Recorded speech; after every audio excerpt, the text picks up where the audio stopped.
What's up, Dragon Brood?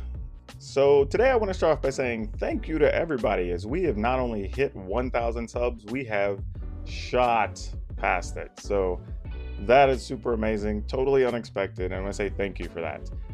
I want to admit though, I don't have some things prepared for the 1K sub thing, because I had some things I was plotting to be maybe a month and a half to 2 months from now when I thought we were going to hit it. I was going to do a video kind of showing my setup and everything, and then also do a giveaway. So expect some details on that. It's probably going to take me about another week to get everything together to make that happen. But once we get there, I'll be sure to announce it. There's going to be some stuff to be given away just for the people here on YouTube. I know a few of you have been like, oh, how do I get codes and this, that, and the other? And it's really hard for me to post those in the chats because people snipe them or whatever, and they don't actually get to the people I'm trying to get them to. So the alternative is to offer some things and giveaways just for you here on YouTube. So expect some details, let's say in the next 6 or 7 days. I just need a little time to work on that because I kind of got surprised. It was a pleasant surprise. But for today's business, we're going to talk about JUND. The reason this deck came up is I actually was going through some of my decks on stream the other day, and I realized I had this deck kind of sitting there toward the bottom, and I don't know why. I built it, I messed with it a little bit, and then I never came back to it. And it's a very different deck. So let's talk about it.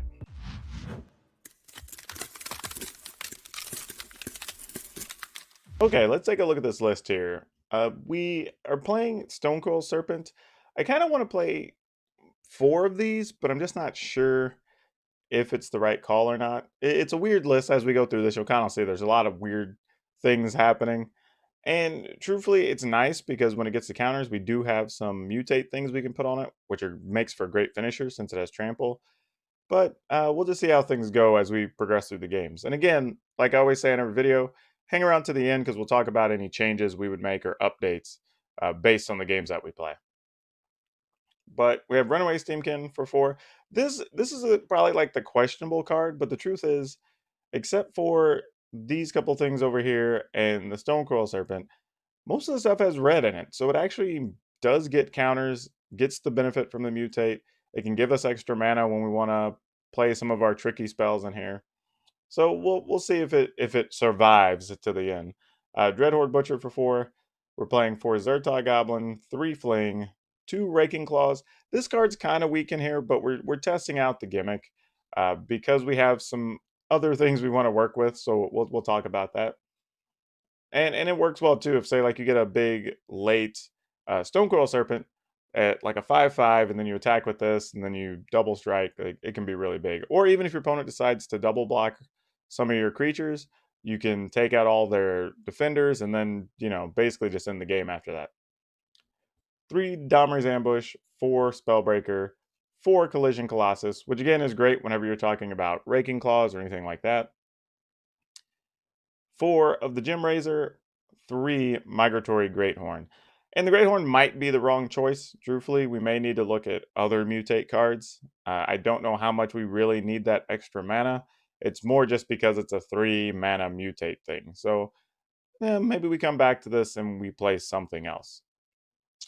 We're playing 2 Swamps, 1 Castle Embereth, which may not even belong in here, we'll see. 3 Mountain, 4 Forest, 4 Blood Crypt, 4 Overgrown Tomb, and 4 Stomping Ground. So you notice there's no temples, mostly because we're trying to play a quick deck. We can't afford for anything to come to play tapped. We do need all of our different colors. So yeah, we're kind of in a few different spots. This deck's a little wacky, not going to lie. This is the type of stuff that's kind of fun to play on video just because it's so different than the other decks in that same space.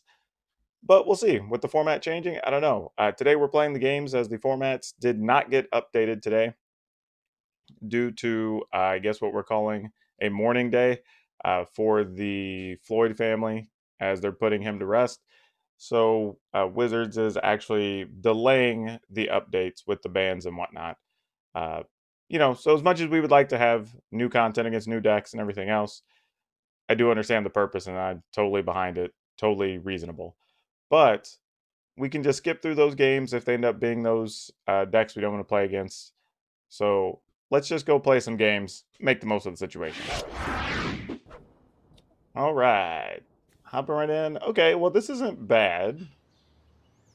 Playing against Luris. That could be a lot of things. I'm going to go ahead and keep this. Because depending on what our opening draw would be, I mean, or mulligan, it wouldn't be drastically different. So I'm going to go ahead and pay the life here, and I'm going to go ahead and make a 1/1 Stonecoil Serpent. Mostly because the way the hand's set up, if we get to 3 mana, we're going to play either of these anyway, or even 4. So there's not going to be an opportunity for us to really play a big Stonecoil Serpent the way it's set up. And if we're really worried about it, we do have like Raking Claws and whatever. We can get kind of cute if we want to. This is good because now it means we can put this on a Stonecoil Serpent and get a 5/5 and still kill off the blocker next turn. So that makes that even better.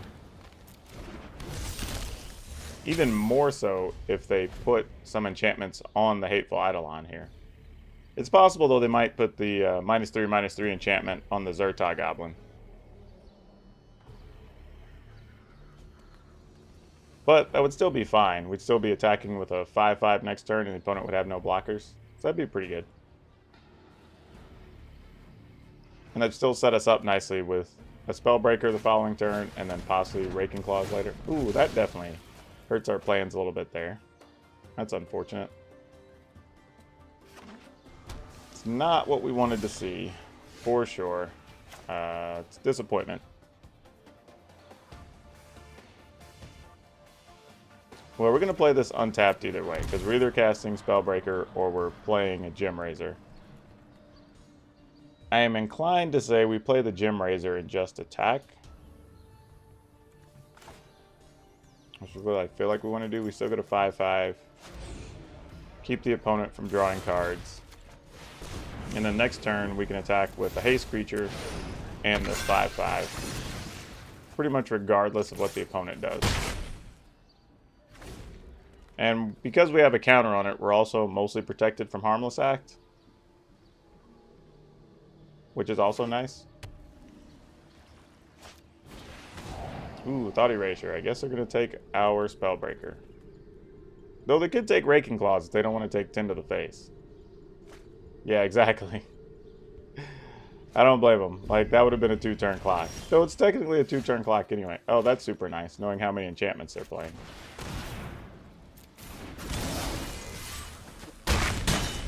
Yeah, that should do it. Because I can't imagine, even if they play Luris here, we just attack with both things. Yeah, and they know we have the Fling. Alright, we get to go first. This is okay. I think the plan here is just to lead with the Steamkins and save the Dreadhorde Butcher. Mostly because later in the game, Dreadhorde Butcher and Collision Colossus is outstanding. Even more so if you get to where you have the 4 mana and you just attack with the Butcher and the next turn play Butcher and Fling. That's super good. And all reality, the Runway Steamkins might allow us to do that.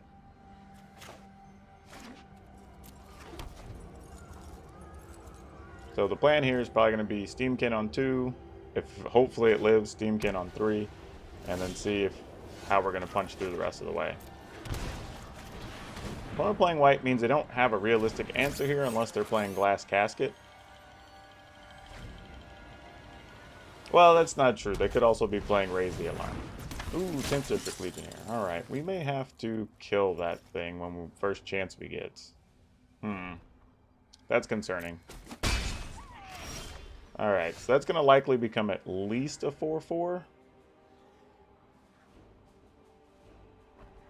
Let's see. If next... Actually, I think we need this to be bigger. So I'm going to go ahead and get it in here.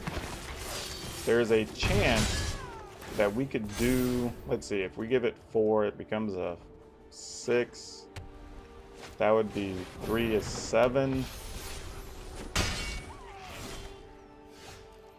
Okay, what are the odds the opponent wants to block with Feather? Because we could do a lot of damage here. Because the Collision Colossus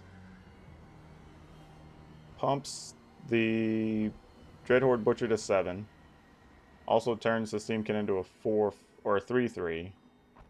Though in reality, we may have to play this on the Steamkin if the opponent were to block. But if they don't block the Butcher, They take 6, 7, go to 10. We can fling. It's not quite enough for what we want to do. And we can't play the Gem Razor here because we don't have double green. So that's a little unfortunate.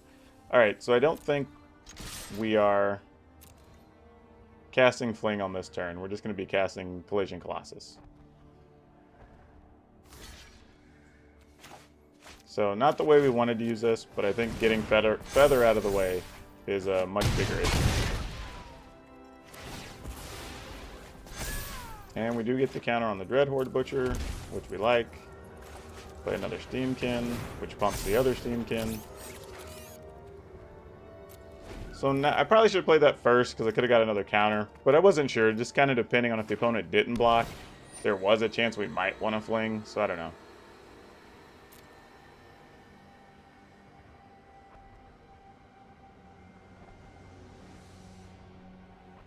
Because the opponent didn't block, there would have been 6, 7, 8, 9. Plus we could have flung for the other, would have been 7 at that point.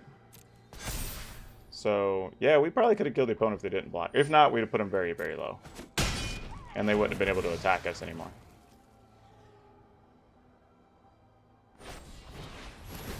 Alright, so they're making a really big creature here. So we really need a second green mana, is what the deck's saying. Or fling the Steamkin to kill the 10th District Legionnaire. But it would be a 5/5. Alright, we're going to take it. Though we might be dead next turn if we're not very careful here. Okay, we didn't get what we needed, so that's unfortunate.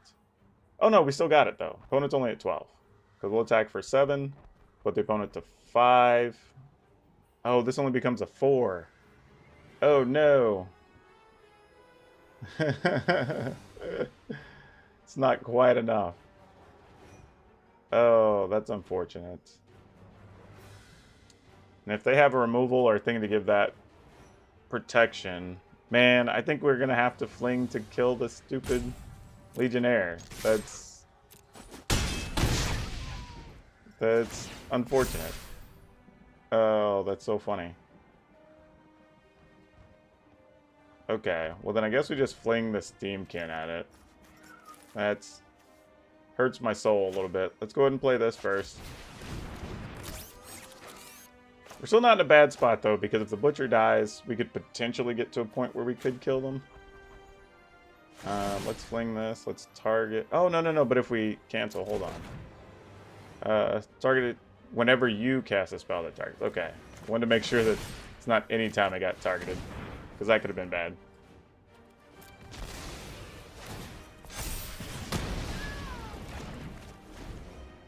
Okay, let's see what happens here.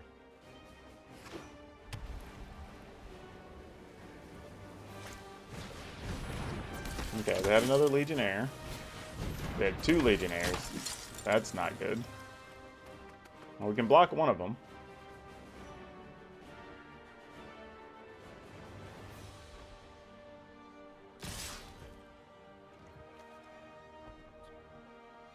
Alright, so that's 4. If they have... What's the best white thing they could play? It gives them 1/1, right? +1? So it'd be +2? Man, this is so silly. I have to block. I don't want to block. But I feel like I have to block? I don't, though. Like, see, this is the worst. I'm pretty sure... Because I feel like there's some junky white card that gives something like +2/+2, and then we die. Because of the bonus ability from the Legionnaire. But alright.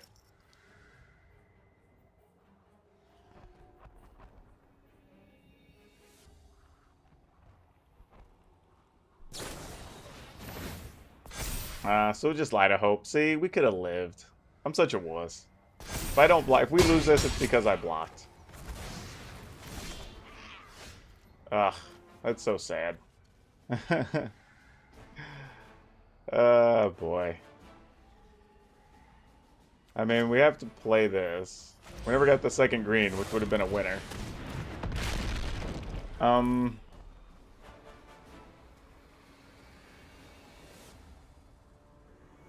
Do I have to leave both of these back, though, in case they get a pro color whatever? I think I do. That sucks.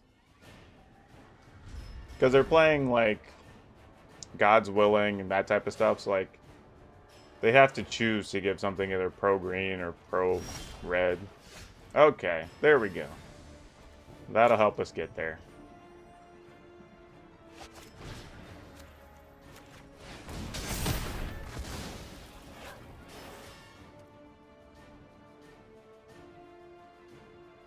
I say that, but maybe it doesn't.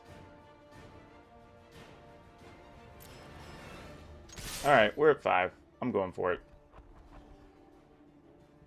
Already gave in 2 easy ones. Alright.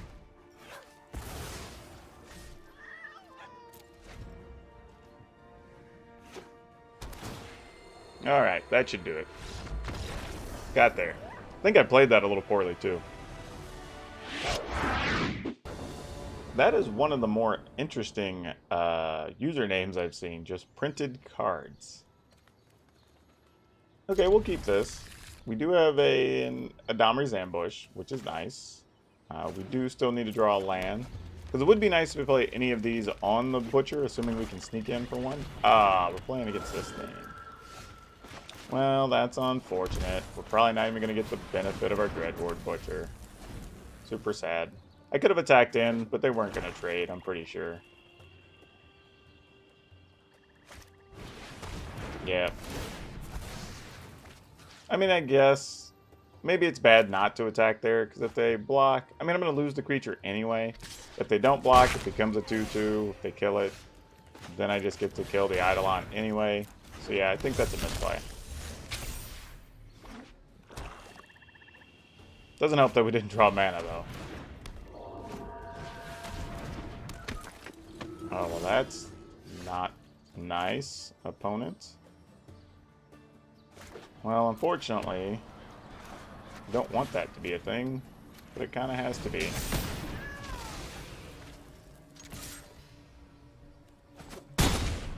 Okay, I'm assuming that means they don't have a land, because I would think there you would just block with Eidolon. Okay, weird.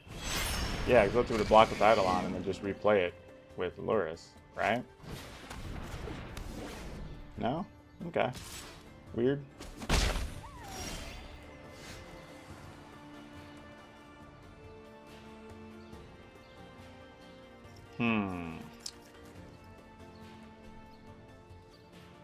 So what's the best thing to do here?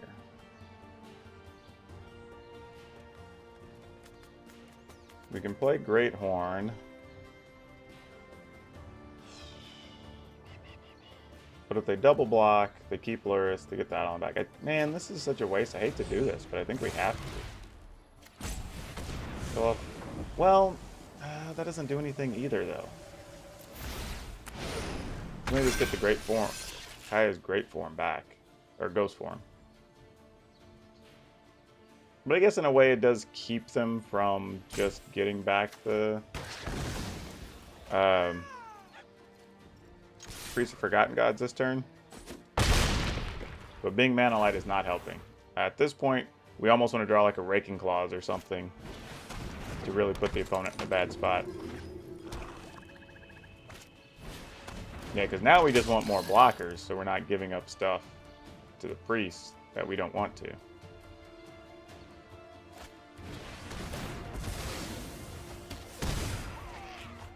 Well, that's not awesome for us. Need a kill card here pretty badly, deck. It's about to go ugly. Okay. Well, they can definitely play a creature out of the yard. So killing the Eidolon is only partially useful. We can attack here because the opponent's not incentivized to block in any way. I think we go ahead and just make another 4/4. Mostly because we can't cast any of these others. I mean, Great Horn costs 4 if we're not mutating, so unfortunately just missing land for the last 3 turns or so, 2 or 3 turns is not good. Alright, you Myers Grasp it. Cool. Dead-weighted. Cool.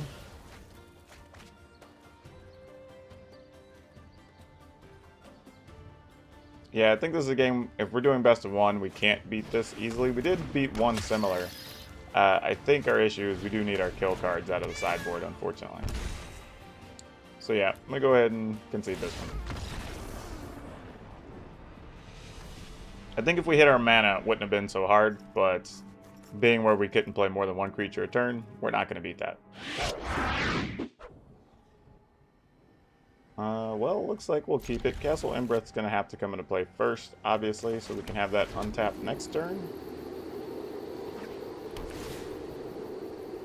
But yeah, not a lot of choice here. We're just going to lead with Zerta Goblin, probably followed by Spellbreaker. Gonna go ahead and make this a 3/3. Just because it's very possible, because they're playing red, the opponent might be playing Bone Crusher Giant or something. So you don't want to just leave a 2/2 just laying out there.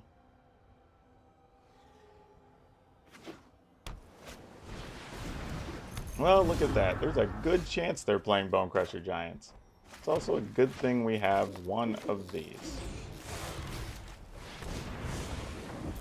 Let's get in there with our 5/5. Kill that Clover.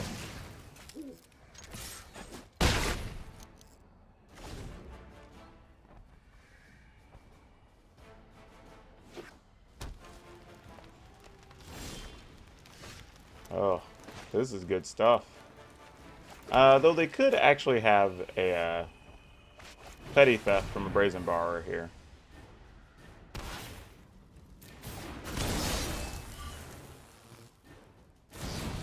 Yeah, that's what I assumed it was. Not a bad thing, though. We can technically still play both next turn if we want to. Innkeeper, sure. Bay of Wishes, sure.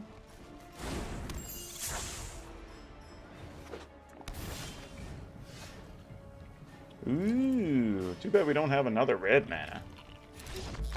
Oh well, I was gonna say, that was looking good for us anyway.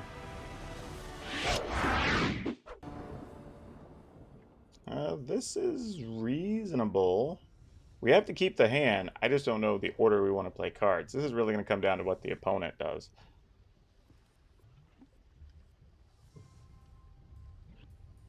I mean, because Butcher, Steamkin, Goblin can all be relevant on turn 2, depending on what's on this side of the table. Well, I have no idea what to do with that, because Witching Well is such a random card.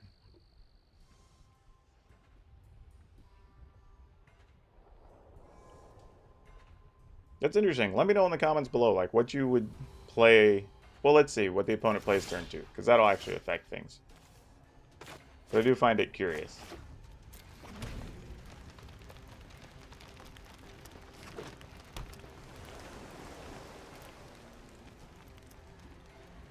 Alright, they have 2 mana. Vandal. Alright. We're just drawing cards here.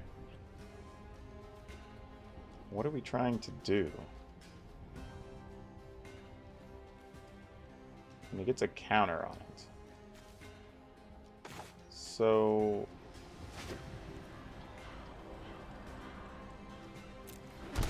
we're gonna need that anyway. I just don't know if I want it to be a Butcher here or a Zerta Goblin as a 3/3. And I think I'm gonna go Butcher.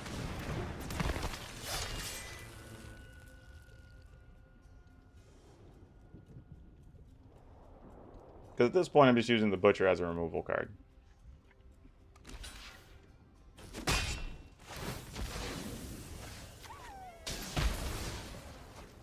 Don't know what the opponent's doing just yet.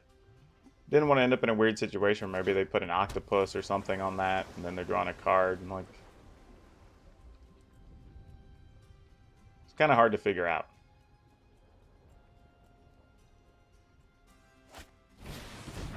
Okay, so this is what we're doing. It's just all about card drawing. Okay. Well, now we know a thing. So...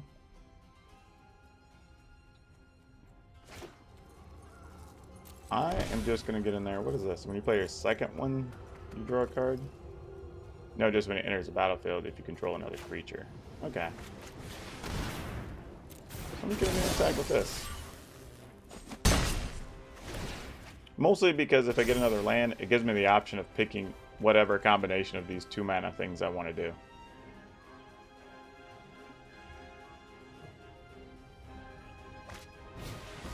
Alright, Ominous Seas, cool.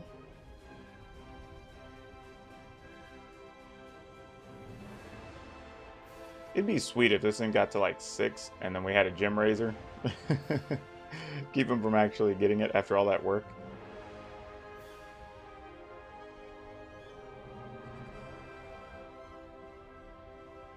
I think the best scenario for us would be to draw a land with the opponent attacking, and then we get through the Butcher and the Zertai Goblin, or even just the Runaway Steamkin and the Butcher. But it doesn't look like that's going to happen.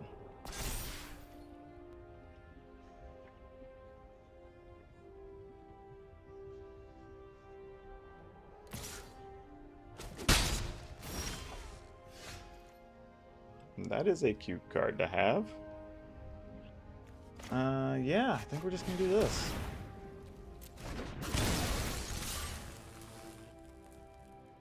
If they want to block something, feel free to block. I mean, I would say the opponent only has a couple of cards in hand, but the reality is everything they have apparently draws them cards.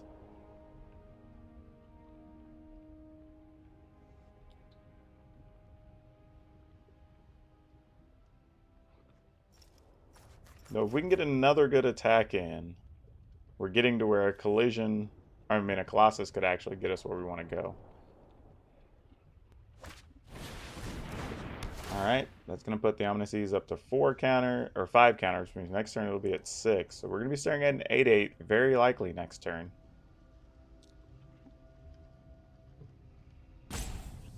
Or very possible, I don't know how likely, but we shall see.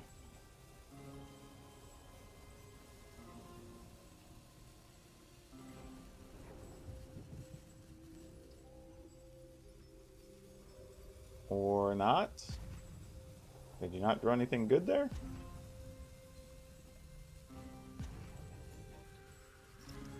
That's interesting. Oh, they're just attacking. Uh-oh. No octopus. Weird. Spell counter, I guess? I mean, part of me wants to just play Migratory Greathorn on the Zertai Goblin. Attack for 6, get a land, and then give us the option to do 2 things next turn. Because we may have to. But I could just attempt to play one of these. I think I would rather attempt this. Because if it gets countered, I'd rather still have the haste damage next turn. Instead of having the Spellbreaker get countered. And still only have 2 attackers.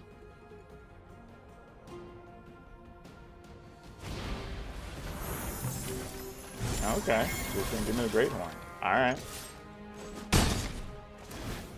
That still kinda worked. Unintentionally.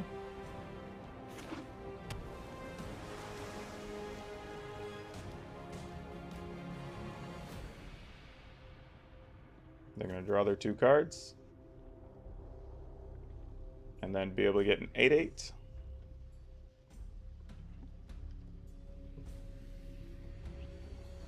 Interesting, though, it does kind of mean that I chose poorly, because I just played the Spellbreaker, they could have only bounced the Zertai Goblin anyway, and they still would have taken 3 more.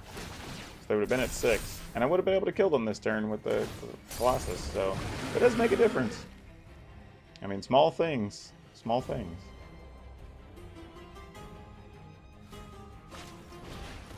Though also possible that if the opponent attacks with their Fairy Miscreants, we could potentially kill them anyway if we draw land still, because we have Colossus, and yeah. So, we got a land that might still do it. So let's assume they block one of the 3s. We attack for 3, 4, 5, 6, 7, 8. That doesn't get it done. We can attack for 5. Oh yeah, that'll do it. I gotta attack with a 2/2, was where my math was wrong. Okay. Seems reasonable. They already know we have a Zertog Goblin.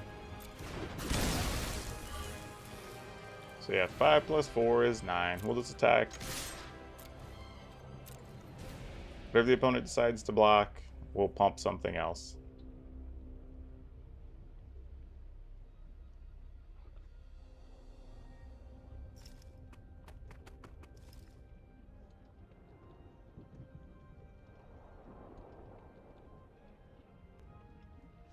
They are really debating which of these to block here. Little do they know, it does not matter.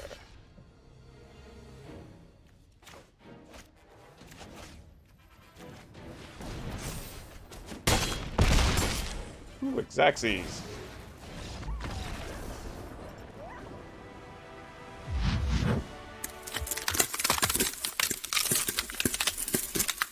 Okay, well here we are again talking about the deck.